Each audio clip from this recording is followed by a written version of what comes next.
Halo teman-teman kos-kosan, gimana kabar kalian? Baik-baik saja kan? Ternyata banyak fans Gojo yang tidak tahu kalau Infinity juga bisa ditembus. Bahkan Abdikos dituduh fans Sukuna ketika memberikan fakta bahwa Infinity ternyata juga bisa ditembus. Aneh banget, padahal Abdikos sudah berusaha netral, tapi ketika ada fakta bahwasanya Infinity ternyata juga bisa ditembus, banyak fans Gojo yang tidak terima. Oke, di video kali ini Abdikos akan berikan detail menarik bagaimana cara menembus Infinity dan mengatasi Infinity. Tentunya video ini berdasarkan fakta dan teori yang ada di Jujutsu Kaisen. Ingat ya, ini hanya cara mengatasi atau menembus Infinity, bukan cara mengalahkan Gojo. Jadi Abdikos yakin fans Gojo sejati adalah orang-orang berpemikiran dewasa, bukan para bocil yang komennya sok pedas tapi ternyata minim referensi, yaitu taunya cuman Gojo terkuat dan Infinity tak tertembus. Padahal Abdikos sendiri menemukan total ada 12 cara, baik itu fakta dan teori, bagaimana cara mengatasi dan menembus Infinity. Yuk langsung aja kita check out, check it bro.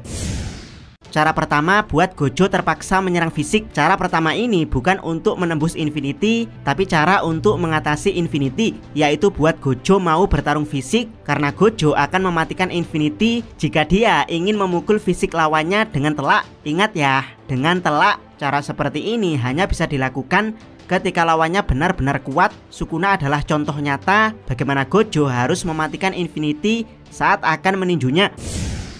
Cara kedua, dengan menyandra orang terdekat Gojo. Ini adalah alasan teori, yaitu dengan menyandra orang terdekat Gojo, sehingga tidak memungkinkan bagi Gojo untuk menyerang dengan blue atau red, apalagi hollow purple, karena serangan tersebut juga akan melukai Sandra. Jadi Gojo akan mematikan Infinity dan bergerak cepat untuk berteleport demi bisa melepaskan Sandra. Tentu saja untuk melakukan hal ini butuh penyihir yang punya fisik kuat. Sampai saat ini mungkin hanya Sukuna yang memungkinkan untuk melakukan ini, atau mungkin Toji dan Maki Zenin.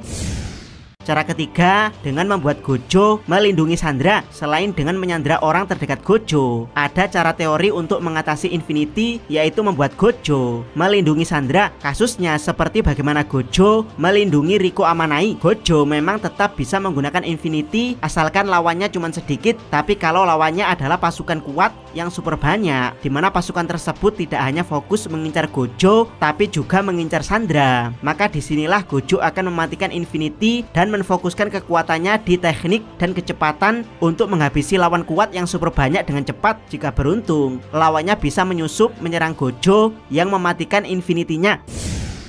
Cara keempat, dengan membuat Gojo kelelahan. Cara berikutnya untuk mengatasi Infinity adalah dengan membuat Gojo kelelahan. Cara ini pernah berhasil saat Gojo belum menguasai teknik kutukan pembalik, di mana Toji membuat Gojo mengaktifkan Infinity tanpa henti selama beberapa hari, sehingga ketika Gojo lengah, Toji yang sama sekali tidak punya energi kutukan bisa menyusup dan menusuk Gojo yang mengistirahatkan Infinity-nya. Saat ini cara seperti itu memang agak mustahil, khususnya setelah Gojo bisa teknik kutukan pembalik. Tapi di insiden Shibuya, Gojo pernah mengalami hal ini, yaitu saat Mahito melepaskan ribuan manusia transfigurasi yang membuat situasi kacau di Shibuya menjadi lebih kacau lagi, sehingga Gojo dipaksa bekerja super keras selama hampir 5 menit setelah mengaktifkan domain expansion 0,2 detik untuk mengatasi ribuan manusia mutan tersebut. Setelah itu, Gojo yang kelelahan dan Infinity-nya melemah dilempari Kenjaku dengan Prison Realm. Yap, andaikan ada cara membuat Gojo di situasi seperti ini lagi, maka saat Gojo super duper kelelahan inilah penyihir kuat yang mampu memberikan serangan cepat dan telak akan bisa menembus Infinity yang melemah.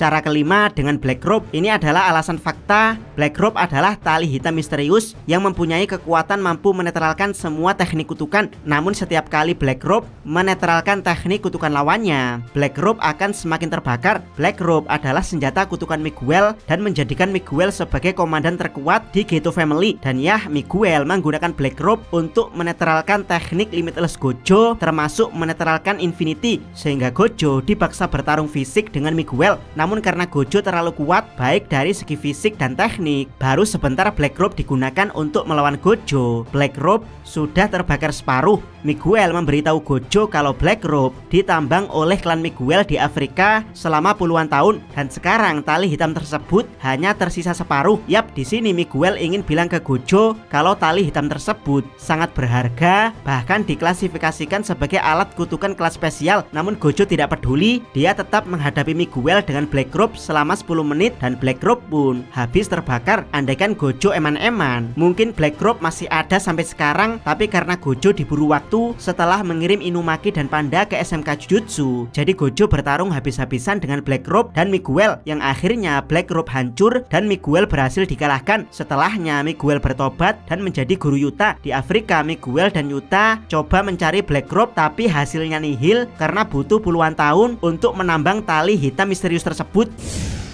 Cara keenam dengan tombak surga terbalik. Ini juga alasan fakta tombak surga terbalik adalah senjata kutukan misterius yang punya kemampuan untuk menetralkan semua teknik kutukan ketika bersentuhan dengannya. Toji menghabiskan banyak uang dari pekerjaan ilegalnya sebagai pembunuh penyihir hanya untuk mendapatkan senjata kutukan ini. Namun dengan senjata ini, Toji jadi lebih mudah melancarkan aksinya dalam membasmi para penyihir. Korban terakhir Toji adalah Gojo Satoru yang teknik limitlessnya dinetralkan dengan tombak surga terbalik, sehingga Toji sukses membuat Gojo mati suri. Sayangnya Toji terlalu jumawa sehingga dia tidak memastikan kematian permanen Gojo, sehingga Gojo kembali dari kematian dengan teknik kutukan pembalik dan menjelma menjadi Gojo level dewa, atau lebih tepatnya level Buddha. Meski sudah di level Buddha, tapi tombak surga terbalik tetap bisa menetralkan Infinity, sehingga Gojo harus tetap bergerak cepat untuk menghindari serangan Toji. Cara ketujuh dengan teknik kutukan Angel. Ini adalah alasan semi fakta kutukan Angel bisa menetralkan kutukan, baik itu benda, roh, atau teknik. Jika benda kutukan, maka akan dihilangkan efek kutukannya, bahkan bisa hancur kalau efek kutukannya terlalu kuat. Jika roh kutukan akan dihapus, dan jika teknik kutukan maka akan dikelupas. Dan ya, kutukan Angel akan bisa menetralkan Infinity, walaupun untuk ukuran Angel mengalahkan Gojo setelah Infinity netral akan lebih sulit.